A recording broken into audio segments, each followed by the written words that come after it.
Helo a chroeso i'r ail sesiwn adolygu ar gyfer Iechyd y Gofal, Cymdeithasol a Gofal Plant, Uned 3, Lefel a dyma yw'r llwybr Gofal Plant. Mae Uned 3 yn safon uwch, felly blwyddyn 3 fel arfer. Yn ystod yr cynnwys o Uned 3, mae angen edrych ar safbwyntiau damcaniaethol ar gyfer datblygiad plant. Mae'r papur ysgrifenedig, so'r papur arholiad yn cynnwys cwestiynau amrywiol ar safbwyntiau seicolegol a chymdeithasegol ynghylch datblygiad ac ymddygiad plant. Mae'r papur wedi rhannu i rhan A a rhan B. Rhan A gwerth 40 marc, rhan B gwerth 60 marc. Ac ar gyfer adran A, mae'r cwestiynau wedi ryddhau o flaen llaw fel arfer ar y cyntaf o Fawrth. Mae'r papur yn para 2 awr a hanner a mae yn 30% o'r cymhwyster safon uwch. Yn gyntaf heddiw, ni'n mynd i edrych ar y technegau neu'r dulliau sydd yn deillio o'r damcaniaethau. Mae yna 8 agwedd o'r manyleb sy'n ymddangos ar y sgrin. Rydw i'n mynd i torri hwn i 9 rhan i chi, mwyn gobeithio gwneud bach yn symlach i chi gofio beth yw'r technegau a dulliau sy'n deillio o'r damcaniaethau. Felly y rhan cyntaf am y dulliau a technegau yw mae yna 5 therapi. Os edrychwch chi nôl ar y manyleb ar y sleid diwethaf, mae yna 5 therapi. Felly beth ydw i wedi wneud yw grwpio rhain gyda'i gilydd mwyn gwneud e'n haws i chi i gofio y cynnwys. So dyma'r 5 math o therapi. So mae ganddyn ni therapi chwarae, therapi ymddygiad gwybyddol, therapi teuluol a wedyn therapi plentyn ganolog a grwpiau cyfarfod. Yn ogystal â'r 5 therapi, mae ganddyn ni sef chwarae geiriol a dychmygol, triniaethau corfforol biolegol, modelu a hyfforddiant sgiliau cymdeithasol a therapi teuluol a hefyd y model o skilled helper egan neu helpwr medrus egan. Felly yr oll yw'r sleid yma yw jyst wedi aildrefnu y technegau'r dulliau sydd wedi dod o'r manyleb i chi gallu gweld neu defnyddio ffordd fwy syml o gofio yn amlwg beth ydyn nhw. Yn gyntaf, edrychwn ni ar y therapiau felly. Dyma ni therapi chwarae, ymddygiad gwybyddol, teuluol, plentyn ganolog a grwpiau cyfarfod. Nawr, os edrychwn ni ar therapi chwarae, mae gan ni grid neu'r bocs yma sydd yn amlwg yn cynnwys gwybodaeth i ni am beth yw manteision therapi chwarae a pryd i ni yn defnyddio therapi chwarae. Nawr, yn amlwg mae yna llawer o manteision therapi chwarae. Mae hwn falle'n digwydd o fewn sefyllfa eitha naturiol i'r plant. Dydyn nhw ddim yn teimlo bod pobl yn cwestiynu neu'n beirniadu nhw. Mae cyfle gyda nhw i chwarae'n rydd, ble mae yna llawer o arsylwi yn digwydd, sy'n gwneud i blant i deimlo'n llawer llai pryderus am y sefyllfa maen nhw mewn. Yn amlwg mae yna cyfleoedd i ni gallu gwella sgiliau echddygol bras manwl a sgiliau iaith wrth i'r plant chwarae, ond hefyd mae'n cyfle i gallu mynegu teimladau gyda falle sefyllfa sy'n llawer fwy naturiol i'r plentyn i gallu chwarae ac wedyn i ni'n arsylwi ar sut maen nhw'n chwarae, sut maen nhw'n ymddwyn, oes yna rhywbeth sy'n achosi problemau ymddygiadol ac os felly beth oedd y sbardun a sut ni'n gallu helpu'r plentyn i falle meddwl yn wahanol am sut i ymateb mewn sefyllfaoedd tebyg yn y dyfodol. Yn amlwg mae yna llwyth o sefyllfaoedd yn ôl pam i ni'n defnyddio therapi chwarae. Mewn rai achosion efallai mae'r plant a problemau meddygol, efallai bod rai plant a problemau ymddygiadol yn yr ysgol, a falle mae rai plant yn ymosodol neu'n llawn dicter, anger, a o bosib efallai bod y plant yma wedi cael ei gamdrin neu profi llawer o brofiadau newidiol yn y gorffennol. Nesaf mae ganddyn ni therapi ymddygiad. Okay.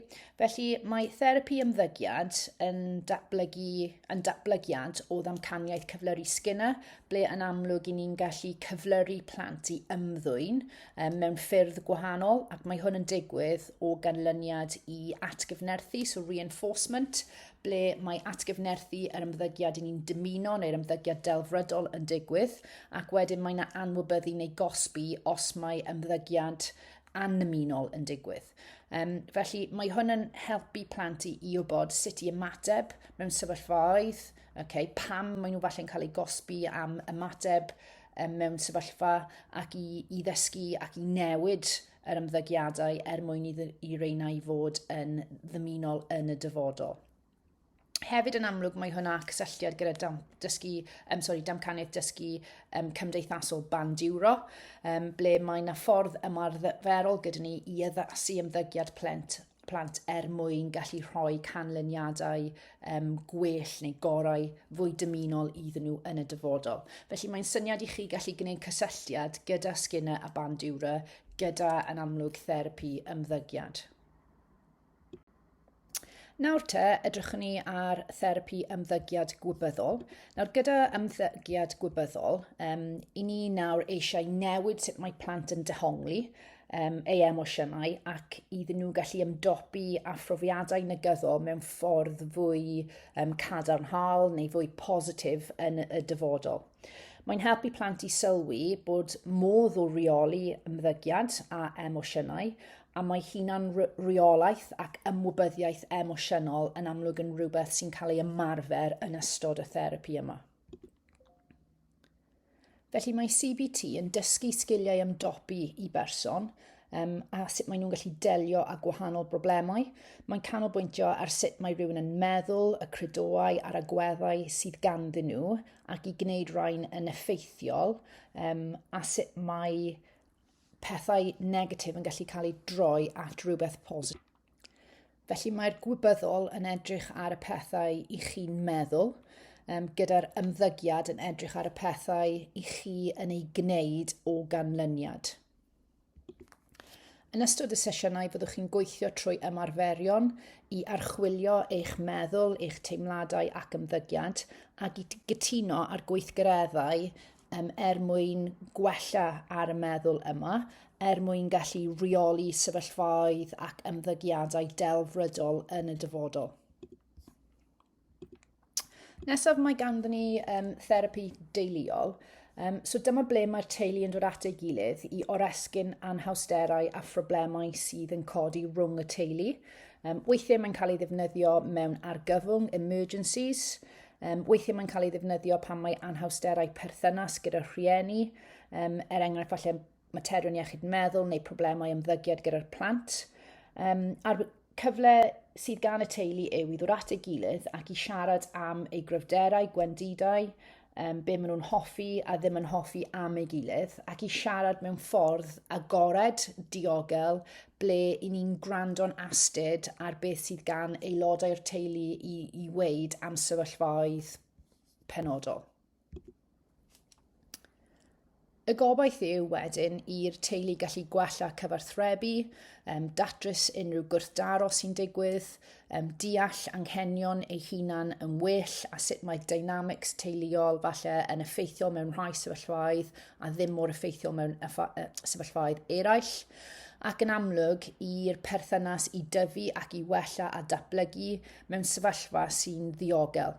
Felly mae'n cyfle i siarad am yr anhawsterau a'r problemau sydd ganddyn ni mwyn gallu cydweithio'n fwy effeithiol, dysgu am sgiliau falle ymdopi mewn sefyllfaoedd penodol, datblygu empathi hefyd tuag at aelodau arall o'r teulu mwyn gallu ffurfio perthnasoedd iachus gwell cydlynol yn y dyfodol. Wedyn mae ganddyn ni plentyn ganolog. Felly gyda'r therapi yma, dyma ble mae'r therapist yn canolbwyntio'n llwyr ar y plentyn ac nid ar y broblemau sydd ganddyn nhw. Mae amlwg yn angen ffurfio perthynas, ble mae'r plentyn yn ymddiried yn y therapydd mwyn rhannu pryderon, teimladau, emosiynau am bethau, ac iddyn nhw wedyn datblygu perthynas sy'n gallu helpu'r plentyn i gallu gwneud dewisiadau o fewn rheswm. Fel arfer, y plentyn sy'n arwain y therapi, mae defnydd o offer fel teganau mwyn i'r plentyn i gallu siarad yn naturiol a defnyddio'r ieithwedd sydd yn addas iddyn nhw, a mae'n cyfle iddyn nhw gallu mynegu y teimladau sydd ganddyn nhw, falle problemau, hunan barch, hunan ddelwedd mewn amgylchedd sy'n ddiogel. Yn amlwg, y nod fan hyn i'r therapydd deall anghenion y plentyn ac wedyn gallu helpu nhw i reoli ymddygiad delfrydol yn y dyfodol.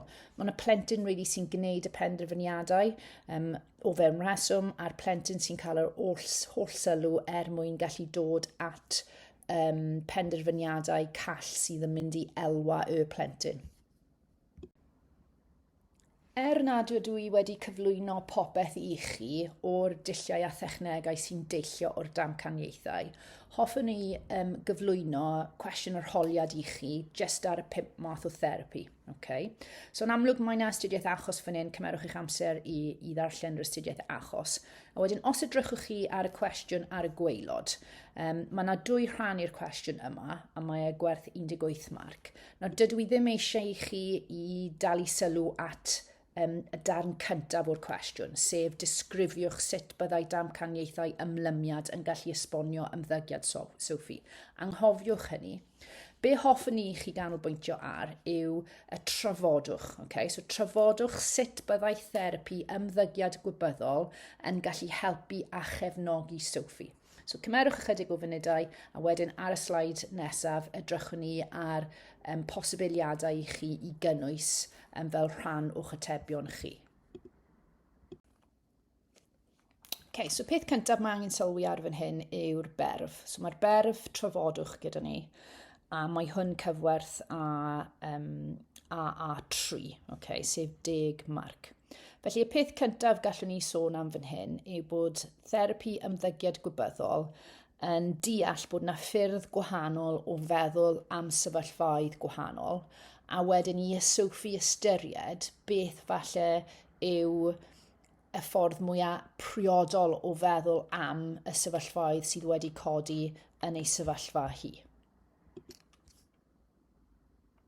Nawr, yn amlwg, mae teimladau Sophie wedi cyd-cysylltu, a mae meddyliau a theimladau negyddol sydd ganddi hi yn rhan o vicious circle, okay? So cylch diflyg. So mae'r therapi yma yn seiliedig ar y ffaith bod y meddwl a'r teimladau sydd gan Sophie wedi cyd-cysylltu. Felly meddwl negatif yn arwain at teimladau negatif yn arwain at ymddygiad negatif. Ac felly y broses o therapi ymddygiad gwybyddol yw hyfforddi Sophie mwyn iddi hi gallu datblygu ymateb fwy delfrydol yn y dyfodol. Nawr, yn amlwg, y gwybyddol yw sut mae Sophie yn teimlo. Yr ymddygiad wedyn yw sut mae'r teimladau yn effeithio ar beth mae Sophie yn dewis gwneud yn ôl yr ymddygiad. Okay? Felly fe fydd Sophie'n elwa o'r therapi mwyn gallu meddwl am ffyrdd gwahanol o feddwl a sut mae hwn yn gallu effeithio ar ei ymddygiad hi. Nawr, eto, fel sydd gyda ni ar hyn o bryd, mae popeth yn eitha negyddol, ond y gobaith yw gyda therapi ymddygiad gwybyddol, fe fydd y therapi yn gallu gwneud i Sophie i edrych ar opsiynau gwahanol o feddwl, ac wedyn mae hwn yn cael effaith gwahanol ar sut mae hi'n teimlo, sef y gwybyddol, ac wedyn yn y pen draw yr ymddygiad mae hi yn dewis dangos. Nawr, mae Sophie yn gallu datblygu'r ymwybyddiaeth o sut mae hi'n meddwl a sut mae hi'n meddwl yn effeithio ar ei emosiynau ac ymddygiad.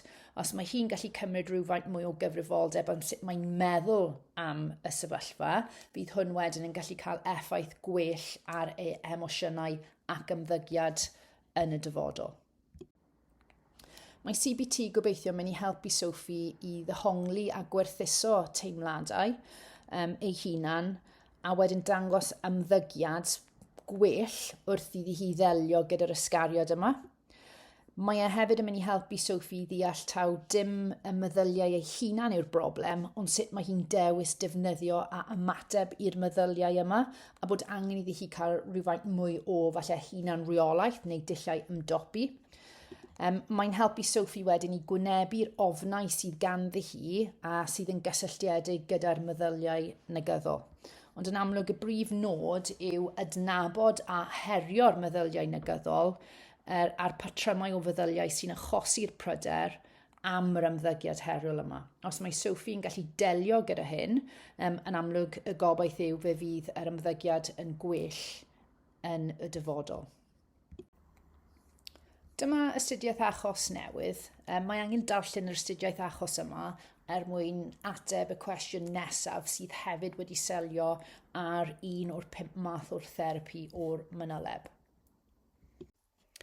So cwestiwn arholiad sydd yn herio eich dealltwriaeth chi am therapi teuluol. Felly, yn amlwg, mae'r slaid diwethaf yn cynnwys y gwybodaeth am sefyllfa Dafydd.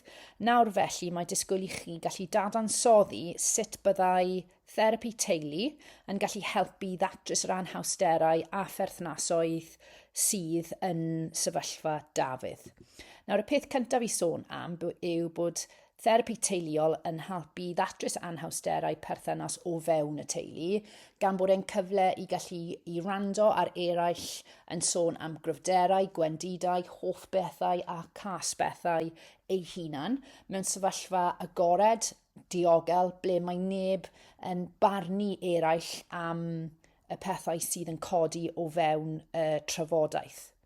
Hefyd, mae'r therapydd yn gallu edrych ar safbwyntiau a pherthnasoedd Dafydd, Megan a'r rieni i ddeall y problemau sydd ganddyn nhw. So mae cyfle gan y therapydd i rando ar pryderon eraill ac wedyn i weithio'n gydlynol gyda'r teulu mwyn dod o hyd i'r anhawsterau yma. Mae'n helpu'n amlwg aelodau'r teulu i gyfathrebu'n well, yn fwy agored a onest gyda'i gilydd, a hefyd mae'n helpu deuluoedd i gallu newid, datblygu a datrys unrhyw gwrthdaro sydd wedi codi. Yn amlwg, mae disgwyl bod llawer o siarad a trafod yn digwydd fan hyn, ac mae'r therapydd teuluol yn gofyn cwestiynau perthnasol ac falle mwy o gwestiynau fan hyn na rhai mathau arall o therapi sydd yn bodoli. Defnyddir therapi teuluol os yw'r teulu gyfan yn gwynebu trafferthion. Yn amlwg gall hyn fod oherwydd bod gan un aelod o'r teulu broblem sydd yn amlwg yn effeithio ar weddill y teulu. Ac yn amlwg mae hwn yn wir gyda sut mae ymddygiad Dafydd yn cael effaith ar Megan.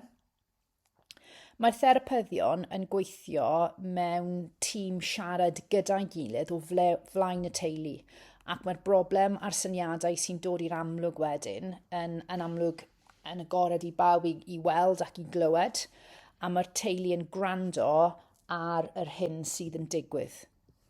Mae'r therapydd teuluol yn fwy gweithredol ac yn amlwg yn gofyn fwy o gwestiynau na therapyddion eraill, a nod y therapi wedyn yw bod y teulu'n fwy gweithredol yn cydweithio, yn cydlynol ac yn dod o hyd i ffyrdd o helpu ei gilydd.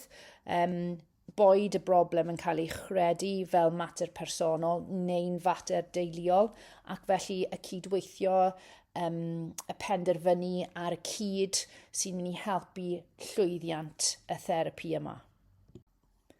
Felly mae therapi teuluol yn galluogi aelodau'r teulu gallu mynegu a archwilio meddyliau ac emosiynau anodd mewn ffordd diogel, ble mae pawb yn gwrando ar syniadau a barn eraill.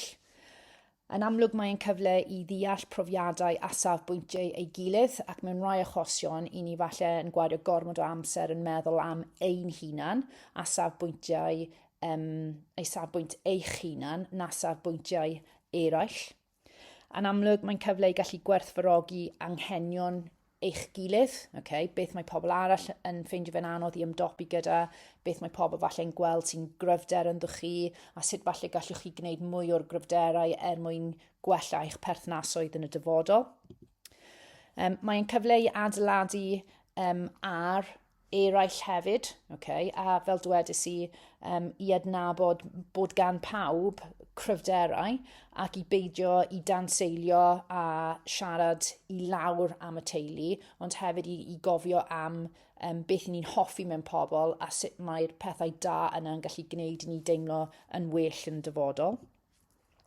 A hefyd, mae'n helpu i'r teuluoedd i gallu gweithio gyda'i gilydd i wneud y newidiadau yma. Nid jyst lawr i un person yw'r problemau siŵr o fod, ac os ych chi'n gallu gweithio mewn ffordd fwy cilynol, fydd yn amlwg perthnasoedd a bywydau pawb yn gwella yn y dyfodol. So dyma yw'r rhan nesaf manyleb dydw i ddim wedi cyflwyno eto. So yn gyntaf edrychwn ni ar y 5 therapi. Nawr mae ganddyn ni sef y dulliau a Technegau sy'n deillio o'r damcaniaethau. Nawr, mae chwarae dychmygol yn digwydd pan fydd plentyn yn chwarae rôl o brofiadau sydd o ddiddordeb iddyn nhw. Enghraifft, gallen nhw chwarae ysgol gyda teganau. Mae cyfle iddyn nhw i ffurfio storis, i fod yn greadigol, i helpu sgiliau gwybyddol, cymdeithasol, emosiynol, ond hefyd i ddatblygu sgiliau ieithyddol. Mae nhw yn cael cyfle wedyn i greu scenarios eu hunan, a nhw sy'n arwain y chwarae. Felly mae'n cyfle i'r therapydd i gallu gwylio sut mae'r plentyn yn chwarae, sut maen nhw'n ymddwyn, oes na sbardun at ymddygiad sy'n heriol, ac ydyn ni'n gallu gwella ar sut mae plant yn amlwg yn gwneud penderfyniadau am y dyfodol. Nawr, y rhan nesaf, triniaethau corfforol biolegol, bysai hwn ond yn digwydd os oes gan y plentyn anghenion corfforol, ac yn amlwg mae hwn yn gallu digwydd fel therapi corfforol mwyn helpu cyfuniad o ddechnegau i falle ryddhau poen, helpu cyd-drefniant neu cyd-symud, gwella falle cryfder oherwydd gwendid cyhyrol, ac yn amlwg i wella ffitrwydd neu i wella hyblygrwydd eto os oes anhawsterau corfforol. Ond dyw'r dulliau'r techneg yma ddim mor gyffredin ar gweddill sydd ganddyn ni ar y manyleb. Nesaf mae ganddyn ni modelu a hyfforddiant sgiliau cymdeithasol. So dyma ble mae plant yn gwneud syniadau am sut i ymddwyn gyda eraill. Ac yn amlwg, mae rhai plant yn gallu fod yn orbryderus, yn encilgar, yn gymdeithasol, ac maen nhw'n ffeindio falle sefyllfaoedd cymdeithasol ychydig yn anghyfforddus. Felly, bwriad y dull neu'r techneg yma yw i sicrhau bod plant yn gallu chwarae gyda eraill mewn ffordd cyfforddus, yn gallu cysylltu gyda eraill yn gymdeithasol ac yn gallu gwella ar y hunan ddelwedd a'r hunan barch sydd ganddyn nhw i fod yn llai pryderus am ryngweithio'n gymdeithasol. Ac yn amlwg mae hwn yn rhywbeth allweddol wrth i blentyn dechrau yn yr ysgol, mynd at gweithgareddau, clybiau ac ati mwyn gallu datblygu yn gymdeithasol ar gyfer y dyfodol. Nawr, mae modelu yn rhan o'r hyfforddiant sgiliau cymdeithasol oherwydd y gobaith yw fe fydd y plant yn gallu cael eu hyfforddi yn ôl beth yw'r sgiliau cymdeithasol priodol i ddangos oherwydd y modelu sy'n digwydd. Mae hwn yn meddwl felly bod plant yn dysgu trwy gopïo ymddygiad eraill, boed yn cyfoedion neu oedolion, ac yn amlwg mae hwn wedyn yn helpu i blant i llunio ymddygiad delfrydol a priodol sydd yn amlwg yn allweddol ar gyfer y dyfodol. Mae hwn yn gallu cynnwys moesau fel dweud plîs a diolch, dysgu i beidio gweiddi ar eraill, i gymryd tro, i rhannu, i geisio rheoli neu datrys gwrthdaro heb unrhyw ffys mawr ac mewn ffordd cwrtais, a hefyd i blant i gallu ystyried os maen nhw'n dangos ymddygiad dydyn ni ddim yn dymuno, bod yna rheswm am hyn ac felly bod angen trafodaeth yn ôl, dangosys di'r ymddygiad negyddol yma, yn y dyfodol hoffwn ni ti gwneud hyn oherwydd yr effaith mae hwn yn cael ar eraill. Ac os mae plant yn cael ei modelu yn effeithiol a bod nhw'n derbyn esboniad bam bod rhywbeth yn amrhiodol, yna y gobaith yw na fydd hwnna'n digwydd eto yn y dyfodol.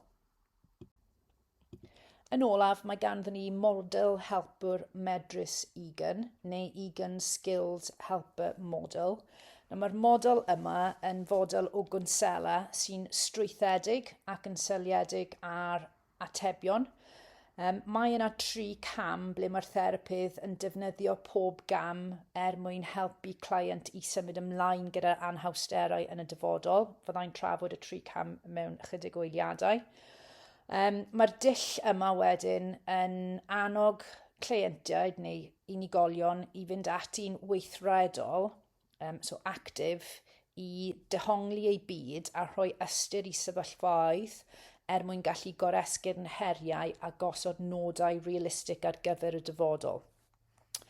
Mae'n cyflwyno ymddygiad cadarnhaol a sgiliau datrys problemau ac yn amlwg mae'r plentyn yn datblygu technegau sy'n parhau ddatrys problemau yn bell yn y dyfodol. Y cam gyntaf yw beth sydd yn digwydd. Felly mae y plentyn yn cael cyfle i weid ei stori nhw am y sefyllfa presennol, y problemau anhawsterau a falle beth sy'n achosi llawer o broblemau iddyn nhw. Ac yn amlwg mae'r therapydd neu'r helper yn yr achos yma yn gwrando'n actif ac yn trio crynhoi y gwybodaeth mae'r plentyn yn rhoi iddyn nhw. Mae'r ail gam wedyn yn syliedig ar beth ydw i'n gwneud yn wahanol. So mae'r cam yma yn canolbwyntio ar sut mae y plentyn yn gallu creu dyfodol gwell neu creu ymatebion gwell ar gyfer y problemau sydd ganddyn nhw ac iddyn nhw i gallu dod o hyd i datrysiadau am y sefyllfa hoffen nhw i fod yn y dyfodol. Ac wedyn y trydydd cam yw sut mae'r plentyn wedyn yn gallu cyrraedd ble maen nhw eisiau bod, neu sut mae'r plentyn yn gallu goresgyn y problemau sydd ganddyn nhw.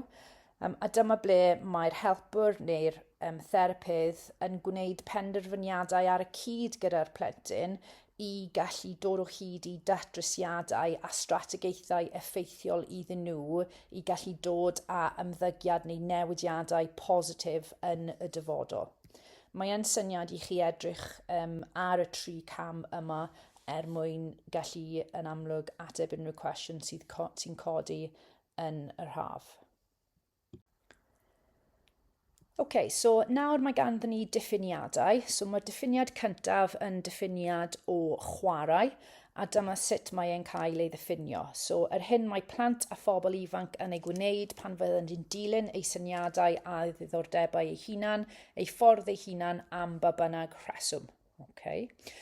Yn amlwg, mae disgwyl bod chi'n cofio'r diffiniad, ond byddwch yn barod am sefyllfa ble mae angen i chi falle esbonio neu trafod y diffiniad yma.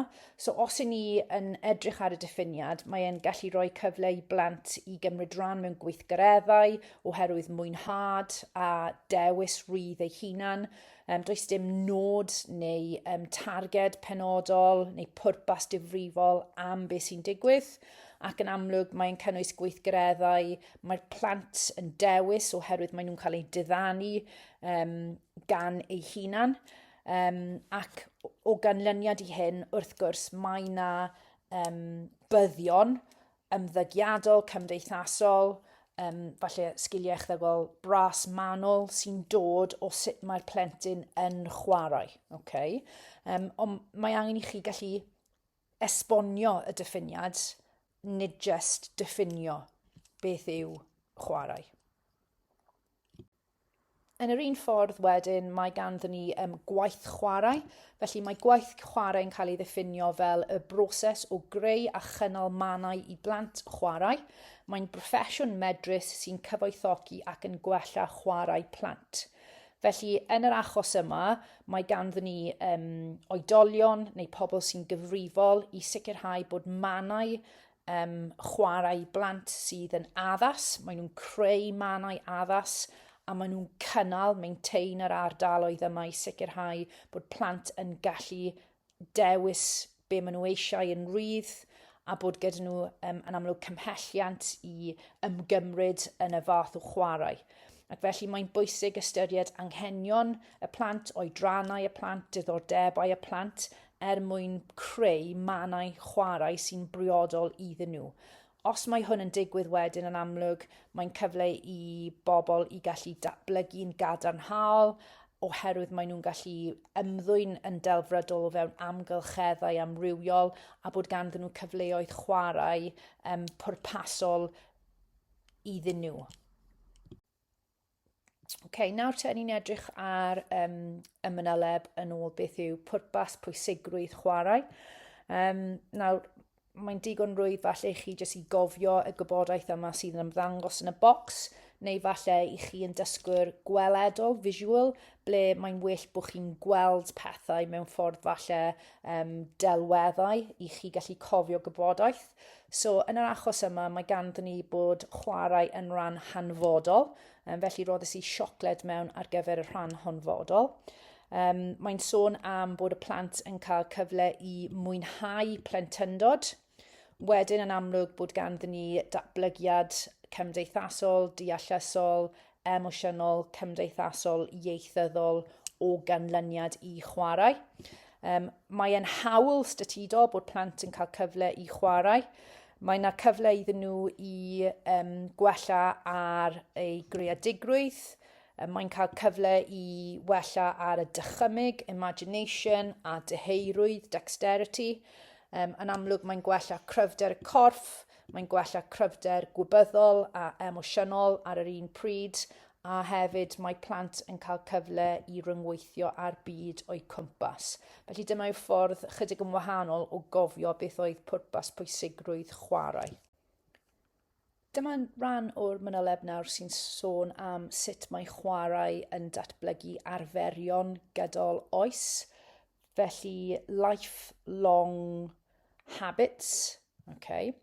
Nawr, yn amlwg mae gwybodaeth gyda ni fan hyn ar y manyleb sydd yn allweddol i chi gofio, ond beth sy'n bwysig hefyd yw bod ganddoch chi enghreifftiau o sut mae chwarae yn rhoi cyfle i ddatblygu arferion gydol oes. A felly mae'r slaid nesaf yn mynd i helpu chi gyda'r cynnwys yma. Yn gyntaf te, mae ganddyn ni sgiliau cyfathrebu a chymdeithasol. So wrth i blant i chwarae, mae hwn bendant yn wir. Yr enghreifftiau falle gallwch chi ddefnyddio yw wrth iddyn nhw i siarad, i ysgrifennu, i ddarllen. Maen nhw'n cwrdd â pobl gwahanol, maen nhw'n gweithio, maen nhw'n gwrando ac yn talu sylw. Ac yn wir mae hwn yn digwydd wrth i blant i chwarae. Cyfeillgarwch, mae ganddyn nhw cyfle i hoffi eraill, i gwario amser, i ffindio ffrindiau, i dangos ffydd mewn eraill, i fod yn helpgar ac yn garedig, ac o bosib poeni am eraill, a dyma sut mae'r cyfeillgarwch wedyn yn datblygu. Mae cyfle gyda nhw i ddeall reolau cymdeithasol, sut i gymryd tro, i rannu, i gydweithio, i ddefnyddio offer ac i barchu offer. Mae'n rhoi teimlad iddyn nhw o roi a chymryd, yn amlwg lle falle maen nhw'n rannu offer, benthyg offer yn ddiolchgar i eraill, falle am bethau fel anregion, yn defnyddio'r dychymyg wedyn yn ôl sut maen nhw'n gallu falle creu rhywbeth i gwneud i rhywun arall i deimlo'n well. Mae angen ymynedd a dyfal barhad, aros eich tro, helpu i gyd ymdeimlo sydd gyda sut mae pobl yn teimlo, i aros falle'n gosteg, calm mewn sefyllfaoedd gwahanol. Mae dealltwriaeth gyda nhw o eraill, sef falle anghenion pobl, efallai mae bechgyn a merched wedi chwarae neu'n ymddwyn yn wahanol, sut mae oedrannau o bobl gwahanol yn effeithio ar ymddygiad, beth yw cryfderau gwendidau eraill, beth falle yw dealltwriaeth o ddiwylliant a chrefydd sydd ganddyn nhw yn amlwg o gwario amser gyda pobl amrywiol. A wedyn mae ganddyn ni gwaith tîm ac ymdeimlad o berthyn, so falle bod rhaid datrys problemau neu gweithio o fewn grŵp tîm ar gyfer gweithgareddau chwarae. Mae angen rhywfaint o dyfal barhad, perseverance arnyn nhw wrth i nhw falle i ddatrys problemau. Weithiau maen nhw'n mynd i fod yn llwyddiannus, weithiau yn aflwyddiannus, a sut wedyn maen nhw'n gallu mynd wrth i mwynhau, ond hefyd i cael eu herio a gwynebu sialensau amryw. Yn ôl y cyfnod sylfaen sydd ganddyn ni yng Nghymru, mae yna byddion amlwg o plant yn datblygu o ganlyniad i chwarae. Nawr, beth sydd angen i chi i ddeall yw bod holl meysydd y dysgu yn ôl y fframwaith y cyfnod sylfaen yn allweddol oherwydd mae plant yn gallu meithrin sgiliau iaith, sgiliau emosiynol, sgiliau creadigol, sgiliau cymdeithasol a sgiliau deallusol. Nawr, yn amlwg beth sydd angen arnoch chi yw i gallu rhoi enghreifftiau o sut mae hynny yn wir. So os edrychwn ni gyntaf ar sgiliau cymdeithasol, gallwn ni weld bod yna cyfleoedd falle i weithio mewn grwpiau gwahanol, i gymysgu gyda pobl gwahanol ac i ffindio ffrindiau. Sgiliau deallusol, mae ganddyn nhw cyfle i ganolbwyntio, i datrys problemau, i ddefnyddio'r cof ac i gallu adael o gwybodaeth. Mae hwn yn amlwg yn wir ar gyfer sgiliau ieithyddol yn ogystal â sgiliau mathemategol. Os edrychwn ni ar ein emosiynau, mae cyfle gan blant i reoli'r emosiynau gwahanol sydd ganddyn nhw, ond hefyd i brofi emosiynau gwahanol, i fod yn hapus, i fod yn drist, i fod yn gyffroes, i fod falle'n swil, ond i gallu deall pam bod yr emosiynau yma yn digwydd. Yn amlwg mae angen gallu dangos empathi tuag at eraill os mae rhywun wedi brifo neu'n cwmpo ar y iard enghraifft, ond hefyd i gallu mynegu ei emosiynau hunan am efallai pam maen nhw'n teimlo'n drist neu pam ydyn nhw'n teimlo ychydig yn swil neu'n dawel o fewn sefyllfaoedd gwahanol. Sgiliau iaith, yn amlwg mae hwn yn digwydd wrth iddyn nhw i wrando, falle darllen, siarad a chyfathrebu gyda eraill, ac wedyn mae ganddyn ni cyfle i ehangu ar ein sgiliau creadigol wrth i ddefnyddio falle ein dychymyg, falle gweithgareddau celf, cerdd, trwy damsio ac yn amlwg defnyddio'r synhwyrau. So yn amlwg beth sydd angen arnoch chi yw i gallu i sôn am sut mae plant yn meithrin y sgiliau gwahanol a beth pa mor allweddol yw'r cyfnod sylfaen yng Nghymru mwyn i'r plant derbyn y cyfleoedd yma. Ar y slaid diwethaf, roedd ganddyn ni 5 sgil neu 5 rinwedd mae plant yn meithrin drwy'r gyfnod sylfaen. Mae'r cwestiwn arholiad yma yn canolbwyntio ar ond 1 o'r 5. Sef esboniwch sut mae chwarae'n cefnogi datblygiad sgiliau deallusol plant o fewn y cyfnod sylfaen. Felly dyma pam bod angen i chi fod yn hyderus gyda'r 5 agwedd oherwydd 1, ni ddim yn gwybod pa agwedd sy'n mynd i godi, ac os yw agwedd yn codi, eich bod chi'n hyderus i gallu esbonio sut mae hwn yn digwydd o fewn y cyfnod sylfaen. So os ni'n edrych ar y cwestiwn yma gyda sgiliau deallusol mewn ystyriaeth, mae angen i ni feddwl yn ddeallusol mae plentyn yn datblygu sgiliau iaith. Okay? Sut maen nhw'n cymysgu gyda eraill, maen nhw'n ryngweithio, maen nhw'n modelu'r iaith ar beth maen nhw'n clywed gan eraill, maen nhw yn darllen, maen nhw yn gwrando ar iaith eraill. Maen nhw'n gallu datrys problemau, okay? Mae hwn yn meddwl bod angen iddyn nhw i ganolbwyntio a rhoi sylw ar rhywbeth. Efallai maen nhw'n defnyddio'r cof o brofiadau sydd wedi digwydd yn y gorffennol. Hefyd, mae ganddyn nhw cyfle i fod yn greadigol gyda falle annibyniaeth dros chwarae creadigol, chwarae rôl, chwarae falle gyda offer celf a chrefft ac ati. Mae ganddyn nhw cyfle i gymryd risgiau ac i ddysgu beth sy'n beryglus a gallu gweithio a defnyddio ardaloedd chwarae wrth cymryd risg ond mewn ffordd diogel. Mae hwn yn amlwg yn mynd i helpu nhw i ddeall a delio gyda sefyllfaoedd newydd a sefyllfaoedd sy'n gwahanol i beth maen nhw'n gyfarwydd gyda. Mae Dulliau mathemategol yn amlwg yn gallu gwella trwy pethau syml fel gemau bwrdd, top drumps, cyfri. Maen nhw'n gallu mesur, maen nhw'n gallu defnyddio amser, cyfaint, meintiau, arian, pwysau o bethau i ehangu ar y sgiliau deallusol mathemategol yna. Yn amlwg mae ganddyn nhw cyfle i ryngweithio gyda'r byd. Mae hwn yn gallu digwydd yn y tu fas, gyda natur, i ddeall sut mae pethau'n gweithio, gyda falle cyfleoedd gwyddoniaeth, y tywydd ac ati. Maen nhw'n gallu gwella sgiliau cyn meithrin. So ydy plant yn gallu peintio, ydyn nhw'n gallu darllen yn syml, ydyn nhw'n gallu adnabod rifau, lliwiau, llythrennau perthnasol. Ac yn amlwg mae chwarae tu fas yn gallu helpu canolbwyntio a datblygu disgyblaeth tuag at falle y peryglon sydd yn codi, ond hefyd i wella ar y sgiliau deallusol sydd ganddyn nhw am falle sut i wisgo yn addas ar gyfer tywydd garw, sut i wisgo'n addas ar gyfer diogelwch yr haul ac yn y blaen.